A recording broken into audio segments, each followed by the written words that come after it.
So much has happened in so little time. When you think about it, back in August, we were all completely raging the fact that we had been put out the League Cup by Kilmarnock back in August. Yes, back in August. It feels such a long time ago. It feels like there's so much. It feels like we've all been married, divorced, and moved on to new relationships.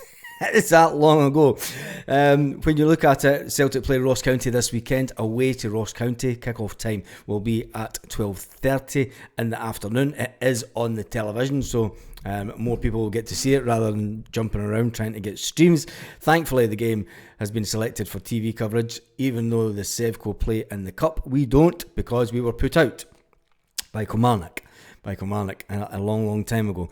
The team news: Cameron Carter-Vickers was obviously out against St Mirren during the week. He was the main one that I would say that was out. When will he be back this weekend? Brendan Rodgers said it was always planned to give big Cameron Carter-Vickers some rest time, because he still has a little niggling issue with the knee that he had operated on towards the end of last season. Rio Hatate is obviously out after picking up his injury against Atletico Madrid. He's going to be out till next year, and Leo Labada won't be back until December, and we'll wish those players both a speedy return to fitness, so that we can get both players back and on the pitch, because I feel that we do need both those players. Where is, talking about defenders being injured, obviously one that's came back and is back training is Stephen Welsh. Will Stephen Welsh walk straight back into the team?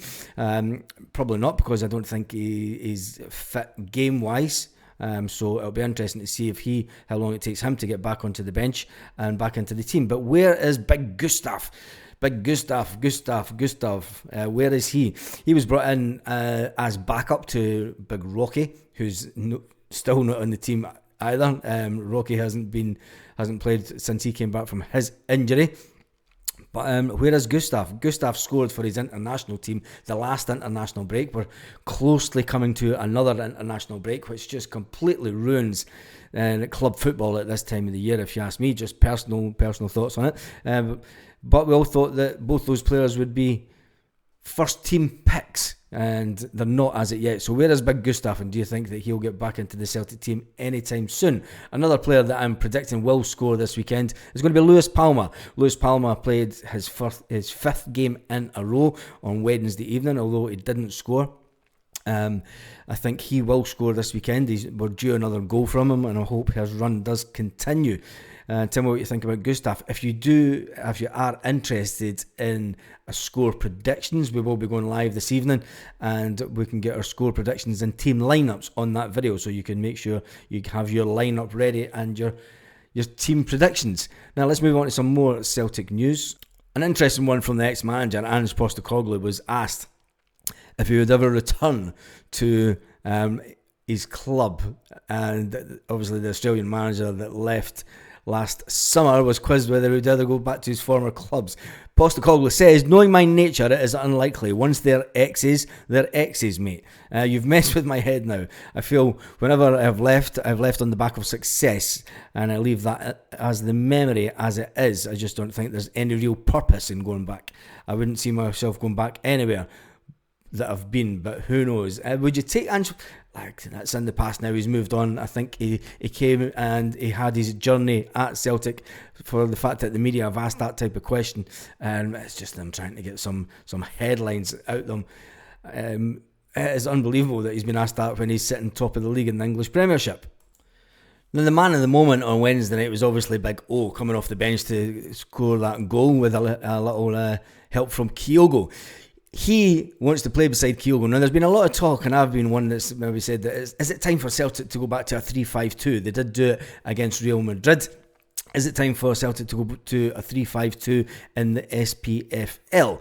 Due to the fact that a lot of teams sit back, so when teams are kind of sitting back, I know that we have the full-backs that kind of move up the pitch part a bit, but is it time to just go to a 3-5-2 and get two strikers? And having two strikers up front would make us an even more of a goal threat, and Big O reckons that playing along beside Kyogo is the ideal thing that Celtic should be doing. He said, Kyogo is the main man up front. This is O talking. He has been since Ange Postecoglou's time at the club, but O feels he can offer to be an ideal foil to the Japanese hitman. The pair could rip up the SPFL in front of goal. Kyogo is a great player, said O. I want to play with him every game. So I was happy that we combined for the goal on Wednesday. I think we make a good partnership, said O. I learn from him every day in training. You've got to remember, O's only 21. He is a young guy. Every football player wants to start every game, but whether we get 5 minutes or 10 minutes, I will always give my best for the team, said O. Speculation that O wasn't getting enough game. Well, it wasn't really speculation. I mean, we all know that O hasn't had enough time on the pitch. And is it the case that people have now been saying, look, O isn't up to it? But he did score a cracker of goal. So maybe Brendan Rodgers can turn him around as a player and get him scoring on a regular basis. If there's any player that could, any manager that can do it, surely Brendan Rodgers is the manager to make sure that he pushes on as a player. O went on to say, I feel so happy to score my first goal of the season. It felt amazing when the ball hit the net. He said it felt amazing. To be honest, it's been a difficult time for me when I hadn't managed to score this season, but the gaffer said to me, always keep going, and I've been working hard every day in training. It's been great to have the support from Brendan Rodgers. He always gives me confidence. He believes in me. That is very important for any player. I now want to go on and score more goals, said O. Do you think O will get on the pitch this weekend? I'd love to see Celtic playing 3-5-2. Tell me your thoughts in the comments. I mean, I think O playing up front with Kyogo would help, and especially the fact that Kyogo does get pushed off the ball a lot of times. I mean, people are going, it should have been a penalty again at the St Mirren game where Kyogo was basically manhandled at the back of the box. That's happening all the time in Scottish football. But if we had another striker in the middle of the box with Kyogo, would that help? Would it help Kyogo? And I personally think it would do. Tell me what your thoughts are in the comments section. So with Real Hitati being out until the new year, there is that position in the middle of the field that does need filled on a permanent basis. Obviously, we've started with Turnbull.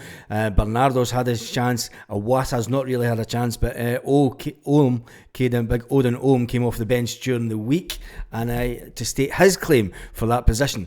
Who will Celtic go with this weekend in that position, and who will they go for? Who will play in that position against Atletico Madrid next week? That's all to be discussed on this evening's podcast at 6 p.m. Celtic part-time. So on that note, I hope you have a fantastic day, Celtic fans. Lit. Roll up to the party, roll up to the party.